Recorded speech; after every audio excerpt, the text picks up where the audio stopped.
Hi, this is Dr. Nemechek of the Nemechek Protocol in Buckeye, Arizona. I want to talk to you about this idea of inflammatory foods. All right. Um,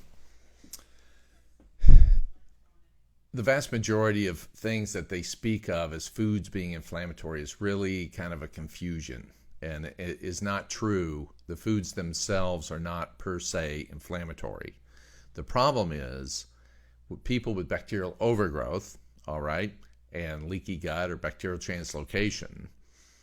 Those bacteria, my old fish living where the birds are scenario, all right, when you end up with that, those fish bacteria, the bacteria from the colon, love a wide variety of foods. Love them. They love carbs. They love gluten. They love tomatoes and seasons and chocolate and lettuce and milk and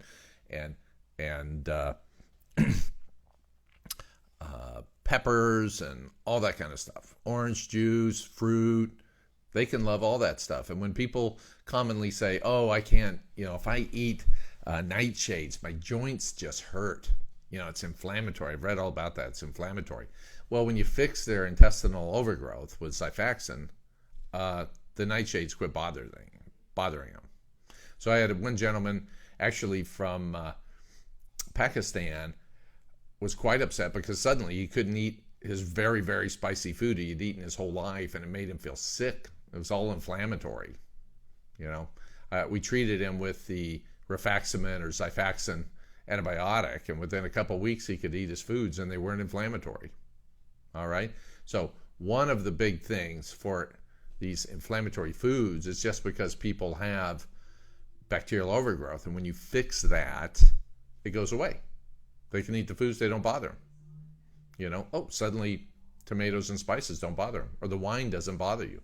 Usually within about 2 weeks. Now, there's another aspect in the intestinal tract that causes things to be inflammatory, and that is your autonomics, specifically your vagus nerve, which carries all the parasympathetic signaling from the brain and completely controls inflammation. Your vagus nerve tightly regulates the area immediately around the small intestine. So if you imagine you have your small intestine here, this tube, right on the outside, immediately just one cell away from the inside, okay, is 80% of all of your white blood cells are right there. And if you get overgrowth and leakage, that's why this stuff leaks in there and stimulates the immune system. But even after that, after you take rifaximin, the leaky gut repairs itself in about 2 weeks. You can still be left with some trouble kind of regulating inflammation because the vagus nerve is damaged from that, your leaky gut inflammation. The vagus nerve can get damaged from the omega-6 oils, all right? Lack of omega-3s, all that can damage your vagus nerve, and that can take a while to heal.